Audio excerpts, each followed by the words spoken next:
Hello and welcome to Slate Money, your guide to the business and finance news of the week. I'm Felix Salmon. I'm here with Elizabeth Spiers, who has many jobs, at least one of which is New York Times related. Hello. Emily Peck of Axios. Hello. Hello, hello. We are going to talk about the latest M&A news out of the media world, which is Warner Brothers Discovery breaking up into two parts. Why it's doing that, what it all means, what it means for David Zaslav. We are going to talk about AI and the crazy valuations that are being raised right now or used or monetized or whatever you want to call it. We are going to talk about Donald Trump's immigration crackdown and whether and when it's going to have major economic consequences. We have a Slate Plus segment on going out for drinks after work, which is apparently something that doesn't happen anymore. It's all coming up on Slate Money.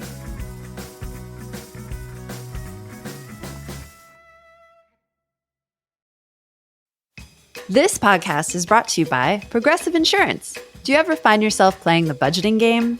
Well, with Name Your Price tool from Progressive, you can find options that fit your budget and potentially lower your bills. Try it at Progressive.com.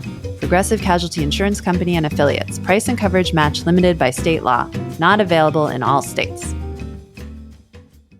Why does the United States pay higher drug prices than other countries? Because America's the only country in the world where 340B hospitals mark up drug prices and PBM middlemen charge billions in hidden fees.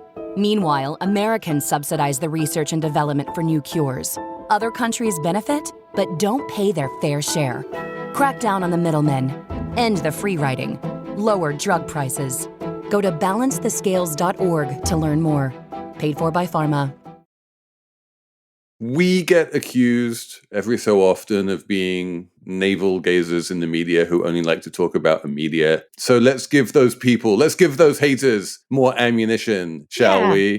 Emily, what's the latest media news? Warner Brothers Discovery announced that it will split into one part will house HBO, Warner Brothers, HBO Max, recently renamed from Max regular, and the other will house the cable TV business, CNN, TBS, TCM, and that side, which is called Global. It's hard to keep track of the names because they're boring, generic, and well, the names are temporary. They're temporary the names are placeholders. Well, just in terms of being able to talk about it, it becomes hard. So like the cable TV biz is called Global Networks and the other side is called Streaming and Studios. And the cable TV biz apparently has more of the debt that was dragging down this company. But somehow David, you can correct me later, I see him like chomping, but somehow David Zaslav, who engineered this deal, is going with the more prestigious stuff, the HBO and the HBO Max and the movie business. Yeah, I mean, so much going on here. Let's start with the fact that Global,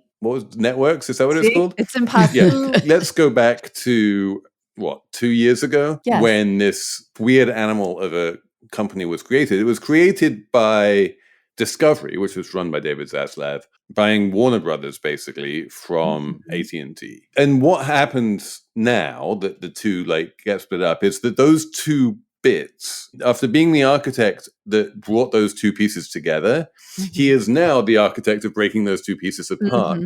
And the glorious bit of it is that Zaslav came up in the world, became this sort of mini mogul by investing massively in cheap reality, unscripted content, all of which is getting spun off into the global network side of things, which is not global. It's just, these are very American networks. There's really nothing global about it. TV. It should just be called TV, exactly. The main thing that global networks is going to have that Discovery didn't have is CNN. And CNN is a big thing and it's an important thing. But there was a lot of talk back in the AT&T days of are they going to sell CNN because CNN is a pain in the ass and it makes, Trump hate them and all the rest of it. Basically, the effect is if AT&T had just sold CNN to Discovery, that's what Global Networks is. And then Warner Communications is what it always used to be, which is the studio and HBO and the prestige stuff, except for David Zaslav, who was always the king of the cheap unscripted stuff, is now going to be the king of the expensive scripted stuff. And his, consigliere Gunnar is going to run the cheap, unscripted stuff. As for the debt, like, it's the combination of the two that is responsible for the debt. It's David Zaslav borrowing a whole bunch of money so that he could buy Warner Brothers from AT&T. And now he's basically saying, well, if we're going to split the company in two, we want to place most of the debt in the half of the company that has the most cash flows, which makes sense. But that's the half which is the cheap, unscripted stuff. So, like, he will no longer be running. Which he will no longer be running. So he doesn't need a bunch of money to buy all this stuff. And then he made it worse by all accounts. And then rewarded himself with the big prestige job. Then walked away with the big prestige job and put the debt on the other side of the business. Now it's Gunner's problem. As a piece of careerism by David Zaslav, it's quite amazing. Yeah. I mean, like, the big winner here is clearly David Zaslav, who now gets to run a highly prestigious media company without a whole bunch of debt. Which managed to succeed despite his work. Like, by all accounts, like, HBO is having a moment now. I think it's doing pretty well. It has some good shows that get a lot of attention. It has And Just Like That, which we will talk about on Money Talks at some point, which I'm excited about. It has White Lotus.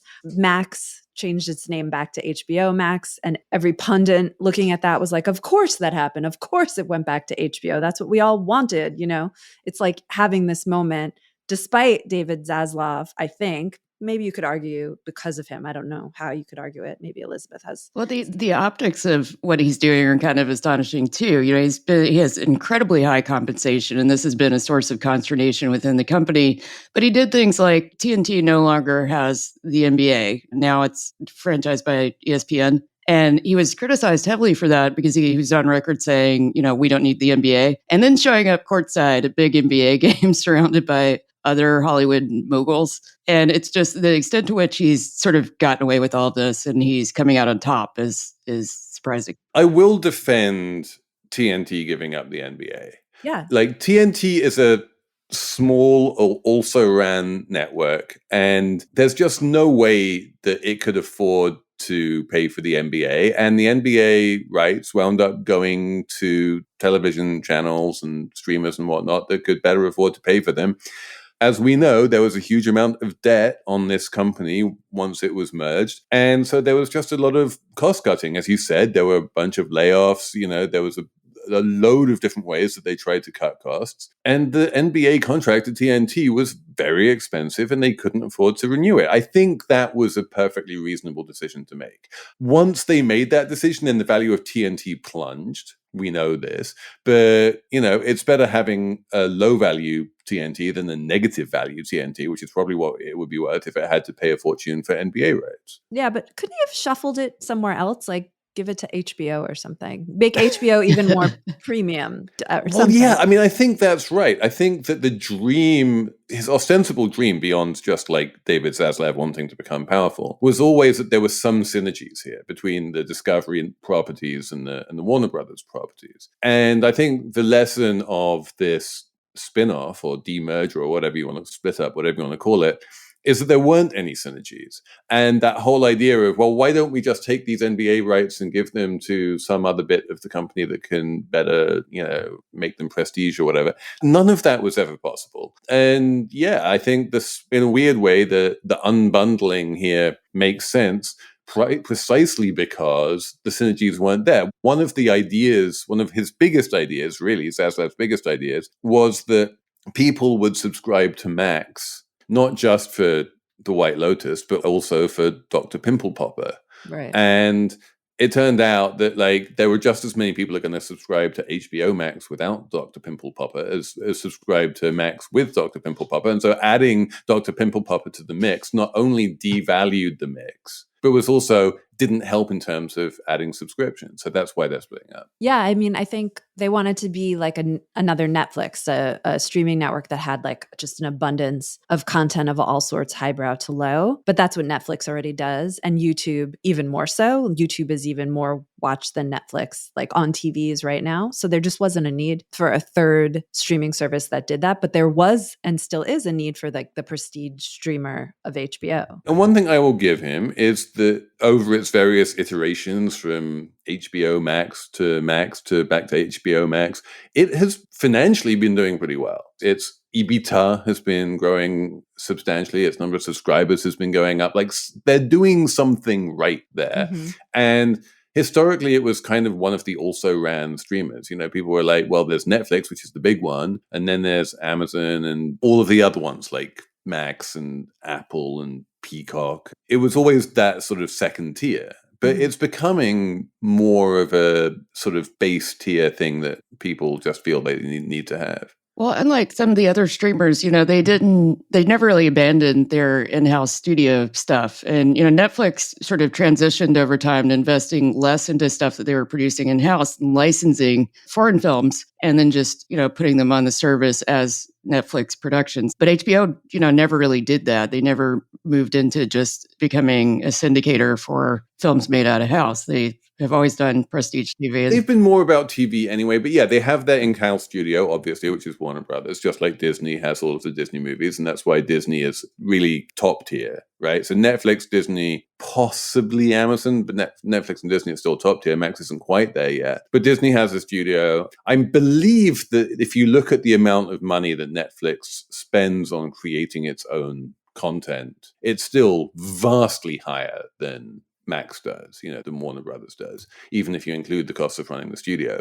If you look at how much Amazon spends, even after buying MGM, it's still much less than Netflix. Netflix is just this absolute giant. And then the interesting thing that you mentioned is YouTube, which is basically zero. Like, YouTube basically spends nothing on content, which is amazing. And it still just dwarfs everyone else in terms of viewing minutes. Yeah, there's a great piece in, I think, Vulture this week that I was reading that I was considering for my number, but I found something else I liked that says, you know, YouTube now has 12.4% of all TV viewing, stuff people watch on TV, 12.4%. That's far ahead of Netflix, which is 7.5%. They're just a juggernaut right now. Like, if you want to call them a streamer, YouTube is dominating. Part of that is, I think, cable bundling. You know, we watch CNN on YouTube TV because in order to get CNN, you know, our cable subscription allows for like Newsmax and Fox, and that's it, unless you want to pay an additional like $20 a month just to get CNN. Mm-hmm. And so it just doesn't make sense. So you have a lot of people who are just watching stuff that the networks are producing and cable is producing on YouTube just because the cable subscription models are bad. Plus, YouTube has, to Felix's point, they're not paying to create content. They have people creating content that becomes huge on YouTube. And then like Netflix buys them. Like Mr. Beast is a good example. Like, YouTube didn't give Mr. Beast money and say like, make something amazing about whatever, chocolate bars and camping like, in a stadium. Elon Musk did. Elon Musk tried to give Mr. Beast a bunch of money to make stuff for X, and he tried like a couple times, and he was like, actually, you know what? I'm better off just sticking with YouTube. Yeah, but the content creators develop organically, and then someone comes in and gives them money versus like on a Netflix, which they start out by giving you the money and then you make the thing. They're just making the thing. Yeah, exactly. Amazon does the kind of like, if you're a small documentary filmmaker, you can probably find a way of getting your documentary onto Amazon and getting paid on a sort of per stream basis, which is a little bit similar to how the YouTube model works. Mm-hmm. Netflix doesn't do that at all. Netflix will either buy your documentary and put it on Netflix, or it won't. But there's none of this. Put it up and see if people like it, and if people like it, you'll get paid. That is not the Netflix model. That is not the Max model, and it's not the Disney model. Right, but it's doing really well for YouTube and is sort of the future or the present, I guess, of TV versus, what is it called? Versus the global content company or whatever. What is it? Global networks. Global networks. Yeah, global networks. So global networks, everyone understands. And this is one of these, like, we talked many times over the past decade of Slate Money about how when banks break up into a good bank and a bad bank, this is clearly one of these, right? There's the sexy growth media company with streaming, and streaming is growing, and that's going to be the future, and that's where David Zaslav wants to be. And then there's the bad bank, which is global networks, which is all of these things like TBS and TNT and CNN and all of these things, which are throwing off enormous amounts of cash because of the cable TV business model, but decreasing amounts of cash. Yeah. They have like negative EBITDA growth. They have negative revenue growth. And the idea is that you can make a lot of money by just collecting those profits for as long as those things exist and then just packing it all up and going home at the end. But it's a miserable business to be in, right? Just managing decline to zero is something that like private equity companies might want to do. And frankly, the unspoken sort of between the lines of all of this is that both of these two entities are for sale, right? If someone comes along, probably, sooner or later, both of them will wind up getting bought. I wouldn't be at all surprised if it was some kind of private equity shop who wound up buying the global network side of things, because it's the kind of thing that private equity is good at, right? It's just maximizing a finite set of cash flows until it dies. That reminds me of when I used to work at AOL. You remember that? We remember that. Remember that, guys? Because AOL owned Oath? HuffPost. Did you used to work at Oath? Yes. But even before that, everyone there would just be like, all the money comes from people who still pay for dial-up. And we'd all be like, this can't be good. But then you'd go on about your day and there'd be like free lunch, free dinner, free snacks, on. And you're like, this isn't going to last. Everyone would be whispering it. But you were right. Well, yeah. I feel like there's also like a little bit of a succession dynamic here where Zaslav, his right-hand man is a guy named Gunnar Wiedenfels, who's also like the big cost cutter who came in and did all the layoffs and everything. And now that guy is in charge of global networks. So he's doing sort of all the dirty work over here. And Zaslav is running the prestige business and taking all the credit. And just, but I'm more interested in that guy almost. But Zaslav got his start. I mean, he was a Jack Welcher, former GE CEO, rest in peace, who's known for firing people all the time. And he got his start by firing a bunch of people at Discovery, apparently, like cutting staff by 20%. So if I were the people at Streaming ampersand Studios, I would not be excited about him coming Although along. he's already cut a bunch of those jobs. Maybe he's done the cutting. Maybe the cutting is in the past. Now, if he doesn't give himself an overwhelming amount of the debt, then maybe he doesn't need to cut so much. I feel like Cutter's going to cut. Like they never stop, right? And that's not good for a company like an HBO or a company that is in the business of being creative and creating really good content. Or maybe it is a good thing. Maybe it keeps you sharp to always have the threat breathing down your neck that you're going to get cut. Is fear a good motivator, Emily? Some say could be. I don't know. Who can say?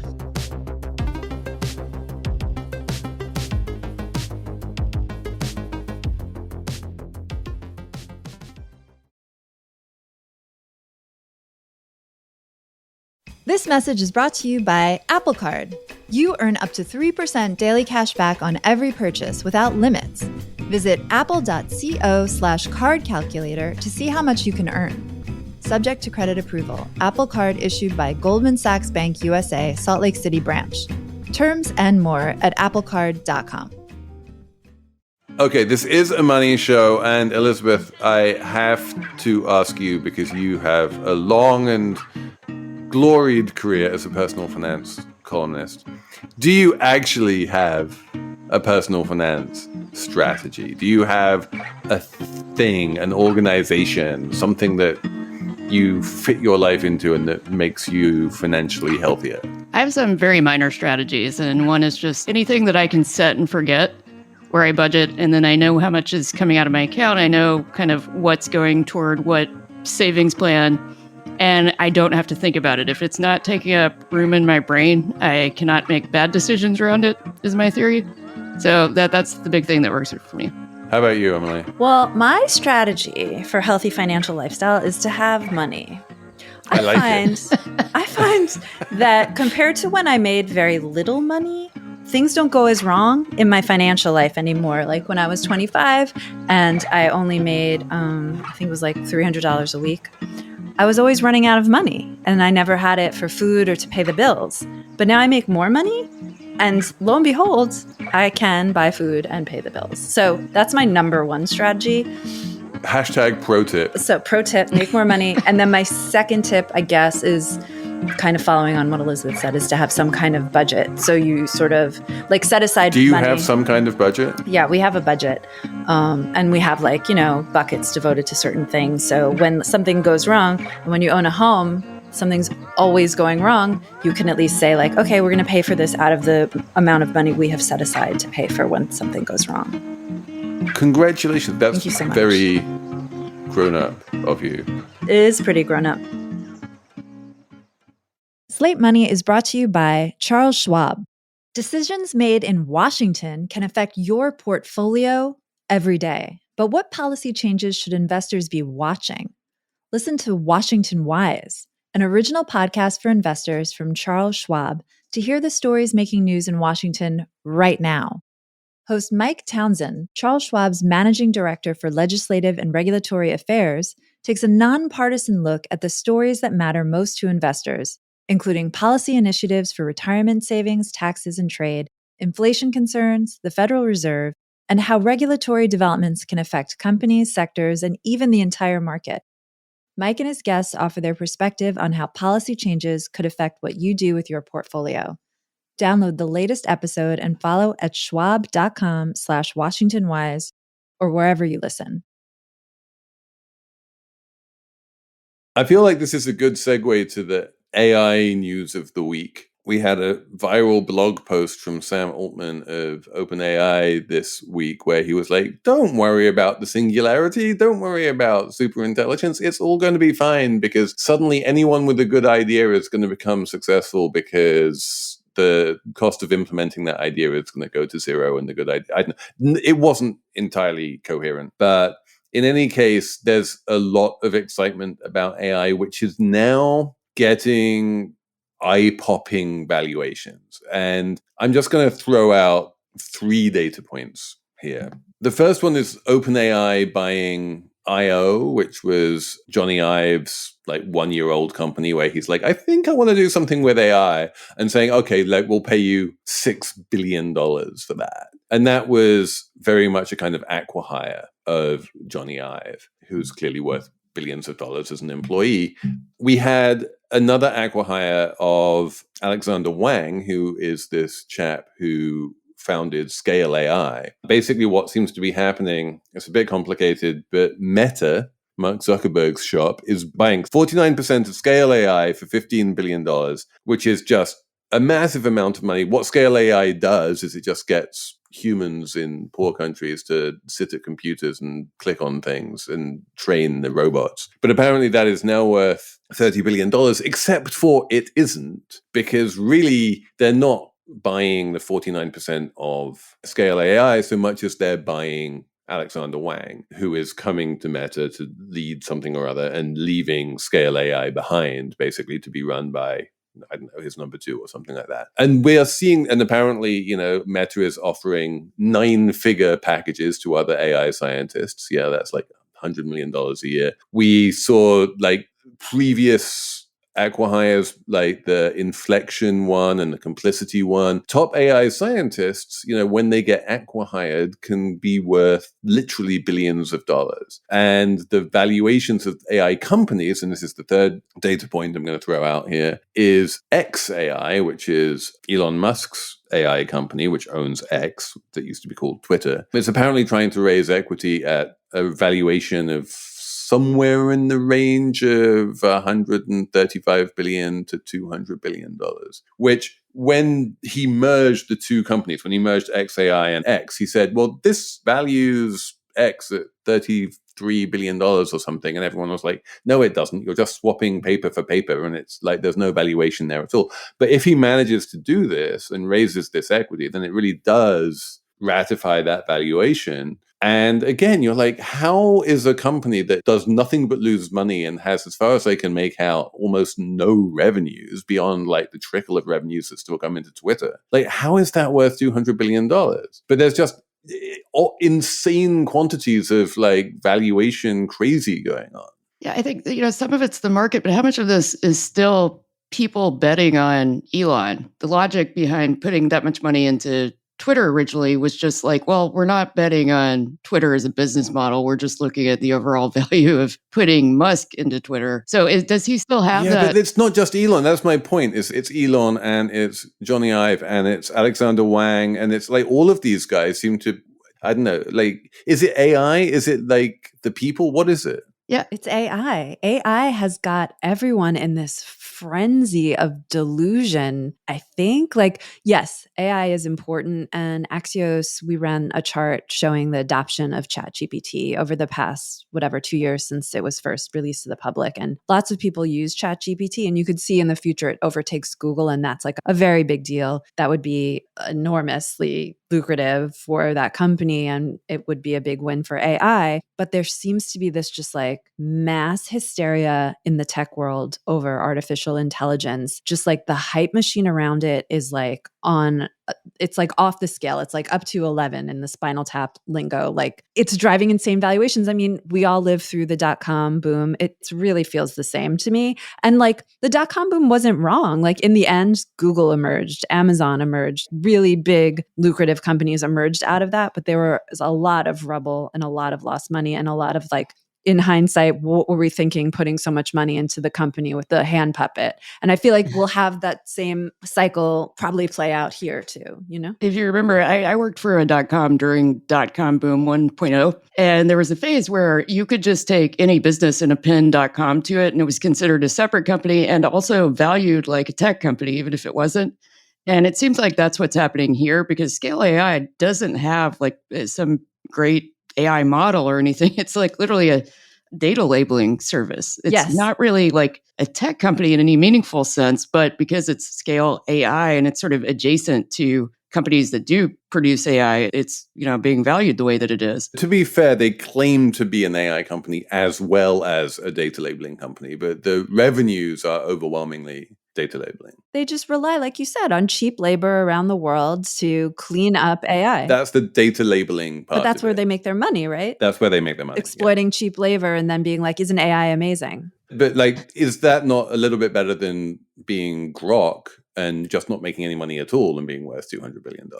No, they both seem like that. How is that going to last? But, we've come here to Slate Money for many years saying, how is that going to last about many things? Right? I'm thinking of cryptocurrency specifically. I'm old enough to remember when we had conversations with Anna Szymanski about how Netflix had an unsustainable business model and was bound to like implode at some point. So wrong. Yeah. They had a couple of rough quarters where I was like, maybe Anna was right. And then they got it back. Well, no, I mean, for years and years and years, they spent more money on creating content than they received in subscription revenues. And like, if you lose money every year, eventually you go bust. But unless you're Netflix, apparently. Right. Well, they just finally were like, oh, what if we raised prices? What if we doubled our prices and sold ads? Oops. Now we're making so much money. Whee! Like, they did it. They pulled it off. And I mean, that's the big question, which you said, apropos the Axios chart about the growth of ChatGPT is, does ChatGPT eventually become a media company? Because that's what Google is, right? And does it start, selling ads against queries? And if so, what kind of form do those ads take? And I don't know where they are in terms of like thinking through that kind of possible revenue model. And I don't know how the governance structure would impact that. But I do think that it's easier to change AIs than it is to change search engines. If you just get an iPhone and you type a search query into Safari and you haven't been fiddling around in your settings deep in there somewhere, you're going to do a Google search and you're going to get a bunch of Google results and you'll be perfectly happy with that and it'll be fine. I think it's unlikely that Apple is going to do a similar deal with OpenAI because Apple has its own ambitions in AI. Also because it got in trouble for its Google deal just a few weeks ago in court. Exactly. And given how many people are like, oh, I love to use Claude for this, and I love to use Gemini for that, and I love to use Grok for this, and I love to use ChatGPT for that. I think the kind of monopoly that Google has, we're not going to see a similar monopoly with ChatGPT. I don't know, Felix. I was at Family PC magazine in the late 90s and personally wrote a roundup that was a guide to all the different search engines you could use to search the internet. And it was like, maybe you could use this Yahoo one, or maybe you could ask Jeeves a question. And it was like, who knows how this will play out? And then Google came along and it was all over. Like, they just were the dominant player. And they did it best, obviously. I don't know. I haven't tried all the different ones. So I don't know if ChatGPT is just the same as all of them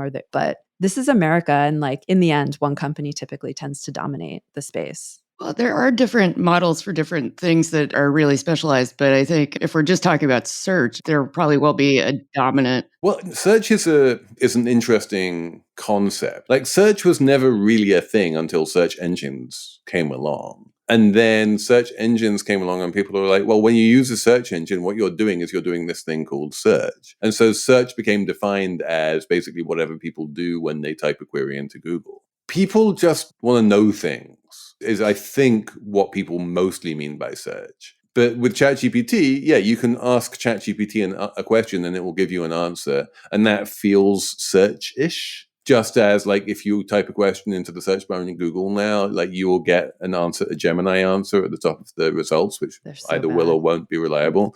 But that is clearly a search-ish kind of thing. Write me a term paper is not search. Create a video of a deep fake of Andrew Cuomo saying that he wants the buses to be free. Like, that's not search. There are lots of things that AI does that are not search. But I can definitely see the case for AI being a superset of search. There are so many uses for AI, and that's what the excitement is. What will AI be able to do and how will we be able to profit off of it? And I don't think anyone quite knows yet, but there's so much hype that AI is going to replace workers. AI is going to, lawyers will use it and we only need one lawyer instead of 20 lawyers and, like on and on. Like, yeah. And maybe if the AI companies collectively are worth 1% of GDP and GDP is $100 trillion or whatever, and then they're worth $1 trillion, like you can kind of back into the valuations that way. Yeah, you could kind of. But here's the question, guys. Like, we've now had 11 years of Slate Money. You train an AI on 11 years of Slate Money. It looks at what's in the news this week. Couldn't it come up with a relatively plausible Slate Money on its own without the need for any of us? I think we should try to do this and release it on the feed and see. I do too. And just to see, I think it would be amazing. Can we do that? Why not? I think the technology exists. Hosted by Felix Bot. Felix Bot. Yeah, I would love that. I can just get my bot to host.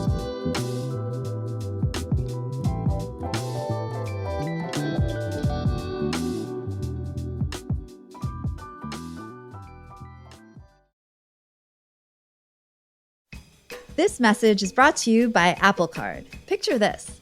Somewhere in the world, an Apple Card user is getting 3% daily cash back on the purchase of an iPhone 16 at Apple. That's not all.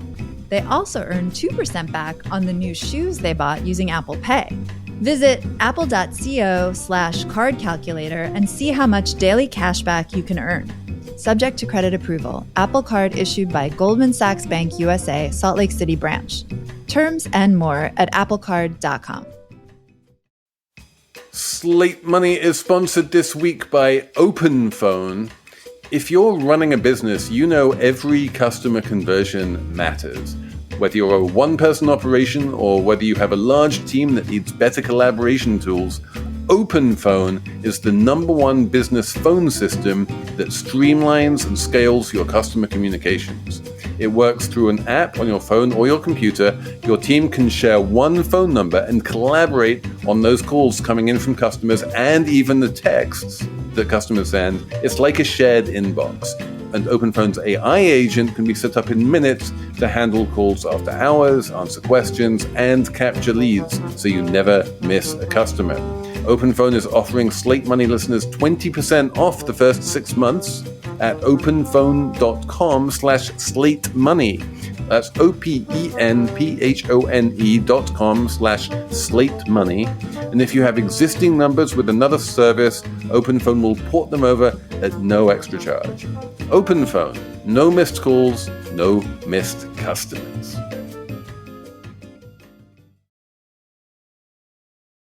All right, let's talk about immigration because this is the big headlines of the week. There have been massive headlines to do with ICE arrests at Home Depots, to do with big demonstrations in California and elsewhere.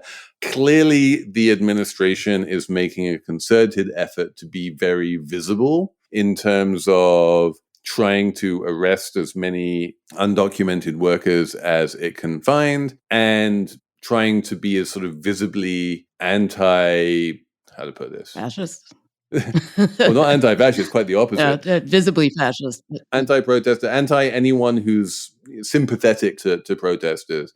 And Jessamine, thank you, Jessamine, found a great little piece in Vox that basically said, what's happened is that back in the days when Barack Obama was the deporter-in-chief, it was quite easy to deport hundreds of thousands of people because you'd have hundreds of thousands of people pouring across the southern border, and then you just take them all and deport them all, and bish bosh, there's your hundreds of thousands of deportations. Now there's almost no one crossing over the border, and they're wanting to keep up that pace of deportations. And so they have to sort of go into the heartland and find people one at a time, ideally with deportation orders against them. And that's really hard and really expensive.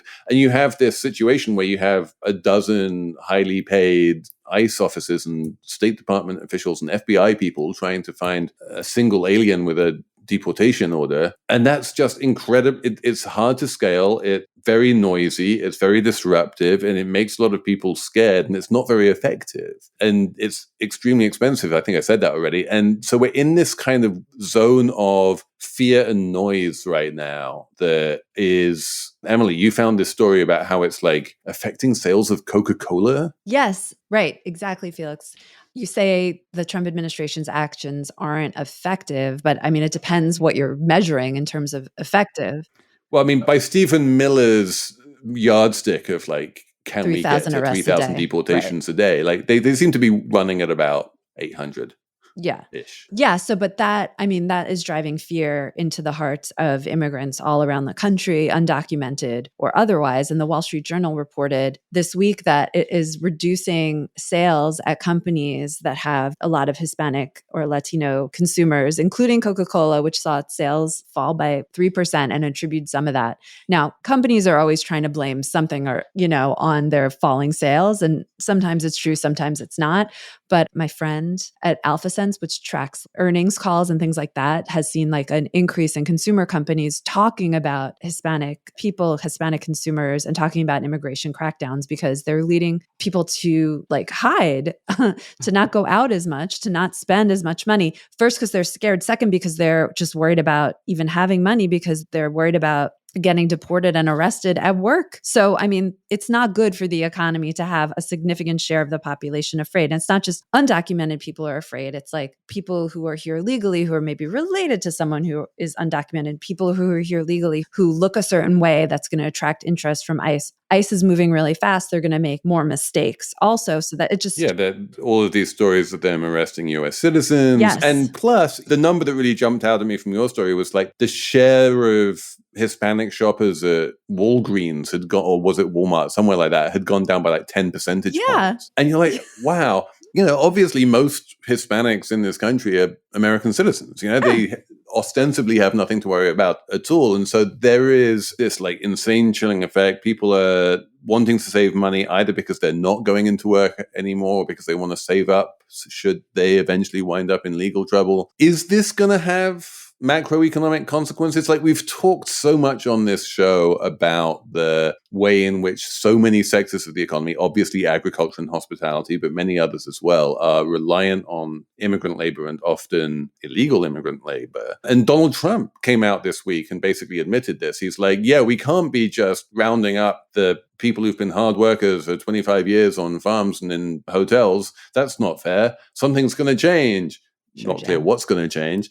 Maybe we're at some kind of an inflection point here. I've said before that I think Trump does listen to money in certain cases. So his sort of reversal and his recent statement saying that, we're going to carve out exceptions for farm workers and hospitality and whatever, although none of that's happened yet. I think that is coming from pressure from red states where these industries are really important. And I think he always thought about immigration and deportation as an optics issue, whereas Stephen Miller and some of the people executing this really think about it very literally. They want to get rid of immigrants, just period. And I think Trump never really thought that this sort of large-scale deportation was really going to happen. He just wanted the optics of it happening. And now that there's some actual backlash.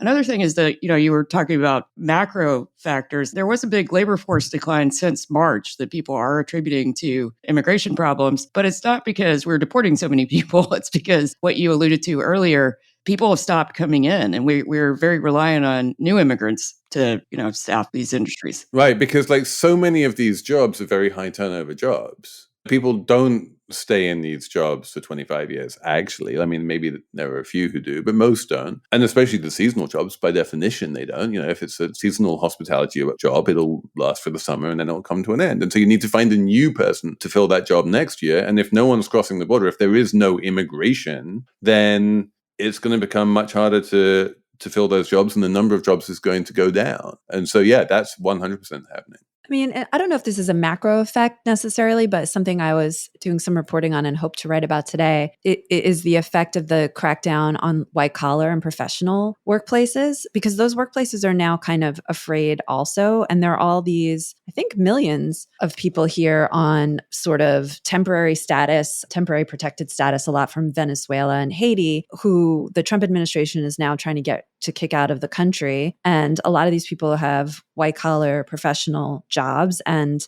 their employers are like, what do we do? Do we just wait and see how this works out in the courts? Do we tell people, do we fire people? And then at the same time, in the white collar professional space, there are people here who came in through student visas who have temporary status and are able to work on some other, there's all kinds of classifications. Felix probably knows better than I do for different foreign born workers. These student workers are also in like sort of a limbo, and employers don't know what to do about them. And these are people who have, you know, research and development kind of jobs, engineering jobs, tech jobs, like, and who provide like real brain capital to the economy overall. I should mention, because we talked about her earlier, the Russian scientist who came in with the frog embryos and got thrown into a Louisiana jail from Harvard. Mm-hmm. She finally got released from jail this week. Yay. But she's out on bail. She's still officially being charged with smuggling frog embryos or something insane. Oh, no. But yeah, it was clearly part of the immigration crackdown. You know, the immigration authorities took one look at her and said, you're foreign and you're Harvard affiliated, and we don't like either of those things. We're going to throw you in jail. And it is true. It was very hard to find a public statement from sort of Harvard sort of defending her, because people are worried about what to say in public, whether the public statements will backfire.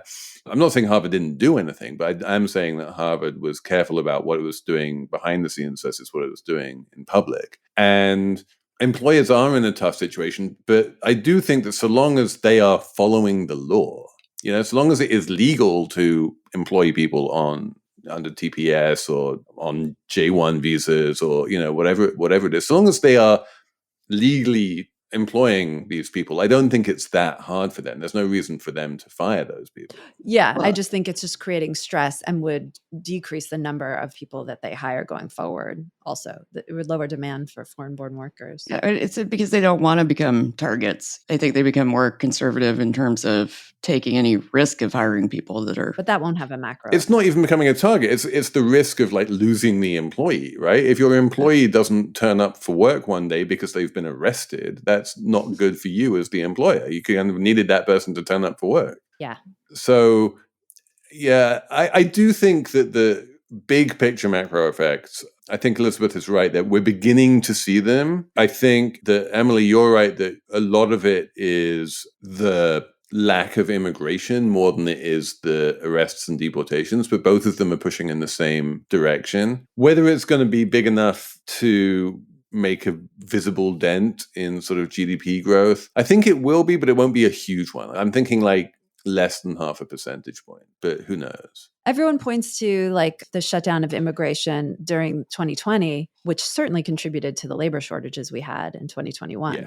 Yes, for sure. But again, it's like making those comparisons to 2020, I think nothing can be as extreme as that, you know? 2021 in hindsight feels like a halcyon era of like low unemployment, booming stock market, power shifting from capital to labor, all of these wonderful things. Like if the worst that happens is we wind up in another 2021, then I think we're doing okay. I don't think so. I actually think the numbers Elizabeth was pointing to in the labor force, if fewer people are coming here, is actually at this point keeping the unemployment rate low somehow, right? Because the economy is slowing. We don't need all those workers like we did in 2021. So in terms of macro effects, we might never see them. In fact, it might make the macro economy look good. That's the Bannonite argument all along, right? Is that if you deport the extra workers, then that increases employment among the native born. That's not what I'm saying. I'm saying employment isn't increasing at all, so you don't need those extra workers as much. And keeping the extra workers out doesn't... I'm going to stop talking. I think he's wrong in the way he frames it, but right now with labor demand low and hiring demand low, not having these workers come in from outside the country is not having I don't know the effect of creating shortages. Yeah, I don't know if that's true, though, because these workers are really concentrated in very specific sectors. And so they're not necessarily going to be replaced by domestic workers. It's not a really one-for-one thing. But think about the sectors, not agriculture, not meatpacking, but hospitality, tourism, that falls when the economy slows, right? And construction also falls right now. Home prices are still really high and the market's really slow and stagnating. There's not as much need for those workers as there was in 2021. 2022. There's a lot of need for new construction. There's need for new construction, but it's not happening because interest rates are high in the residential sector. And also because building costs are high because you can't find any labor. Yeah, I guess.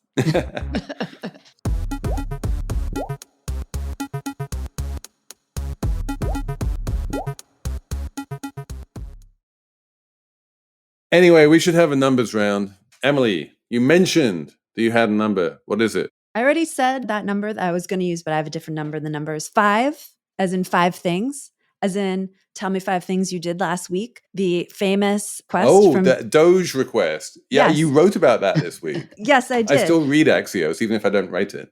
Interesting. Yes, the 5 things email is like this zombie that cannot be killed. As soon as it happened, apparently Elon Musk in February tweeted he wanted all the federal workers to email what they did last week. Otherwise, you might be fired. He threatened. Apparently, no one in the White House knew about it. It surprised them. Everyone was like, ugh.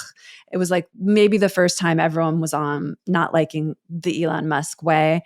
Nevertheless, they put it in place for like a brief period, but then everyone decided, we don't want to do this. This is bad.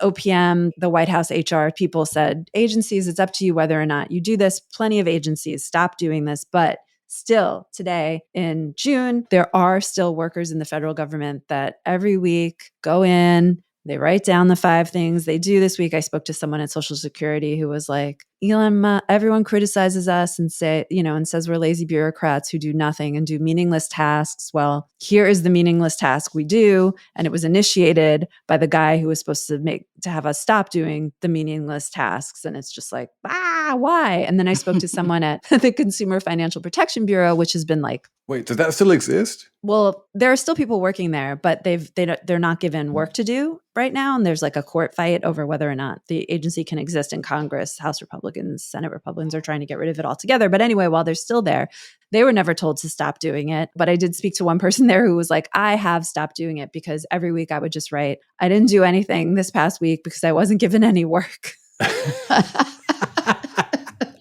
Well, also people who think that this is, a good management practice. And so there's a kid at Brown who runs the Young Republican Club who apparently emailed all of the administrative staffers and demanded that they tell him what justifies their salary and their jobs.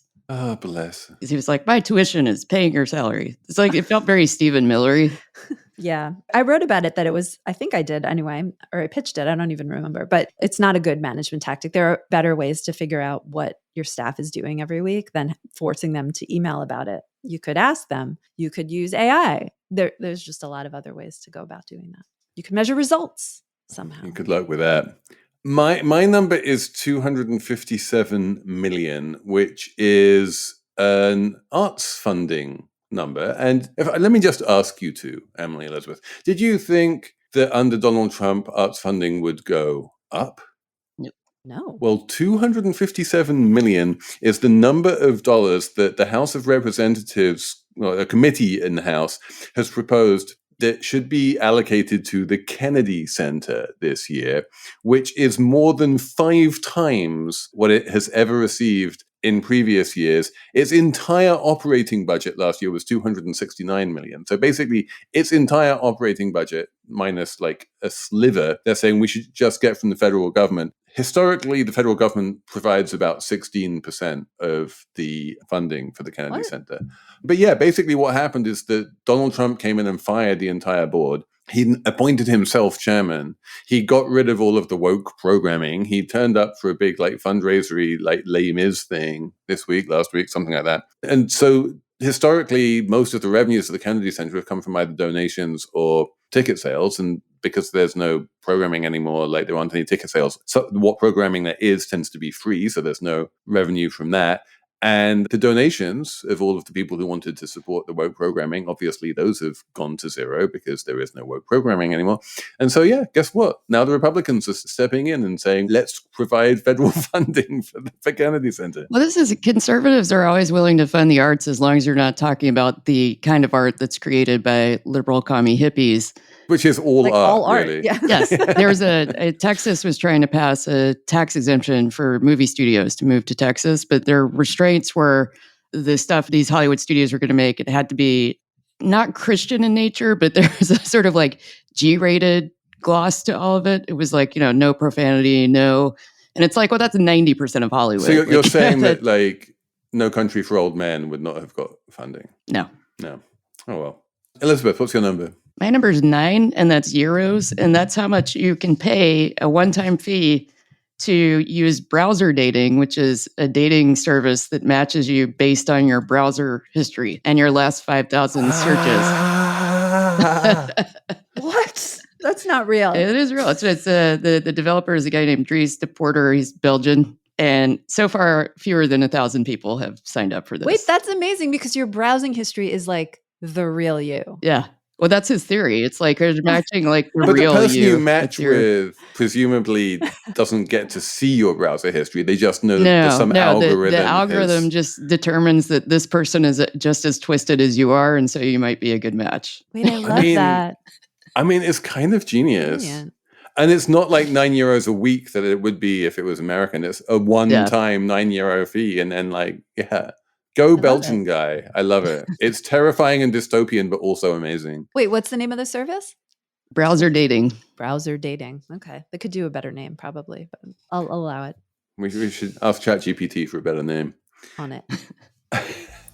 That's it, I think, for us this week. Thank you so much to Jessamine Molli for producing. Thanks to all of you guys for sending in your emails, slatemoney@slate.com. Thank you especially to all of the people who messaged me privately on Learned League. You guys are amazing. I love you guys. And thanks for the email saying that you loved the conversation with Barry Lamb, which we had last Tuesday about philosophy, where I nerded out and I had so much fun on that one. But yeah, we will be back next week with yet more Slate Money.